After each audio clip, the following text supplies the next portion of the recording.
લ્યો બોલો, સાવરકુંડલામાં આગ લાગે તો ફાયર આવે અને ન પણ આવે. અરે હું એવું નથી કહેતી કે ન આવે, આવે, પણ જો આ ખકોડધજ ફાયરની ગાડીઓ ધક્કા મારવાવાળા હાજર હોય તો આવશે ભાઈ. તમે જુઓ, આ છે સાવરકુંડલા પાલિકાના બે ફાયર ફાઇટર, જેની હાલત તમે જોઈ શકો છો. આરટીઓ તારીખ વેલિડિટી પૂરી થઈ ગયેલા વાહનો છે ભાઈ. આ હાલત એવી છે કે ક્યારેક ઉપડે ક્યારેક ન ઉપડે. અને હા, બીજું એ કે આ મોટું ફાયર ફાઇટર તો રાજુલાથી મંગાવ્યું છે હો. આપણી પાસે તો આ એક નાનું જ હતું. પણ અત્યારે તો આ બંને ફાયર ફાઇટરમાં મેન્ટેનન્સ અને રિપેરિંગના લાખો રૂપિયાના ખર્ચે ચલાવવામાં આવે છે. પણ નવું ક્યારે આવશે? એ સવાલ નાવલી ન્યૂઝ દ્વારા 6 મહિના પહેલા પૂછવામાં આવ્યું અને અહેવાલ પ્રસિદ્ધ કર્યો. ત્યારે તંત્રએ કહ્યું હતું કે 1 મહિનામાં આવી જશે. અરે વાહ, તંત્ર વાહ!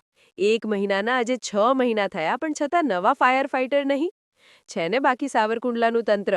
જાઓ છો ક્યાં? શેર કરી દો અને નાવલી ન્યૂઝને ફોલો તો કરતા જાઓ મારા વાલા.